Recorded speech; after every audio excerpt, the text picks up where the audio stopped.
Well, at number 4, WSGN survey, September 30th, 1966.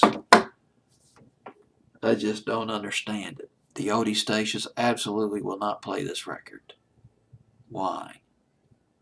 If you're a program director of an Odie station, why are you not playing this record? One of the most scintillating records of the 60s. Well, it's one of my favorite songs of the 60s. So my personal prejudices, well, I can't pronounce the word, are coming into play. Hooray for Hazel by Tommy Roe. I just don't get it. It was a hit. I just don't understand why you don't hear this on the Odie stations. Should be played in the same frequency as Dizzy and the song that this record followed up, which was Sweet Pea. The song was written by Tommy Roe, leading the leading backup vocalist. First job, really big job, for a guy named Lee Mallory. He played the folk clubs in New York City earlier. The backing vocalist of this song, Hooray for Hazel, Lee Mallory, played the folk clubs in New York City. Places like the Night Owl and Cafe Wah, the folk places. And he also migrated, later on, he migrated to Los Angeles, Lee Mallory did. And he sang at the Troubadour, the legendary Trub, the Trub. Such a prestigious place. Don McLean, Elton John played there. Carly Simon, Cat Stevens played at the Trub. It was sort of the folk version of a Whiskey A Go Go. Maybe a little bit more laid back than a Whiskey A Go Go. The Eagles did a song about the Trub called The Sad Cafe. It was off the Long Run album. Well, Lee Mallory shared the stage with the Nitty Gritty Dirt Band among the people that he sang with at the Trub.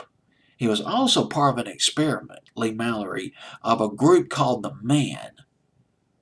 Some of the members of that group later became members of the association. Indeed, after this song came out, Lee Mallory started getting some bigger jobs. He became a session guitar player. He played on some of the biggest hits by the associations. Even co-wrote a couple of songs by the associations, but they were not big hits. That's Lee Mallory, the backup singer on Hooray for Hazel by Tommy Roe. Now let's talk about the chart position of Hooray for Hazel. Number 1 in New Zealand. Number 2 in Canada. Number 28 in Australia. Go figure. Number 6 here in America. Odie stations, program directors, what's the problem? Why are you not playing this record? One of the best records out of the 60s. The fall 1966 hit. Tommy Roe. Hooray for Hazel. Notice the jangly guitar. That's Buddy Holly. That's Tommy Roe imitating Buddy Holly, or it's Buddy Holly roots coming through. Tommy Roe, Hooray for Hazel. Oh, I love the drums of this record. That's what makes this song so original. Is those dang drums. It's like a Marshall beat to this record. A Marshall beat to a bubblegum record. A bubblegum / pop record. Here we are. That's all I'm going to say. This is it.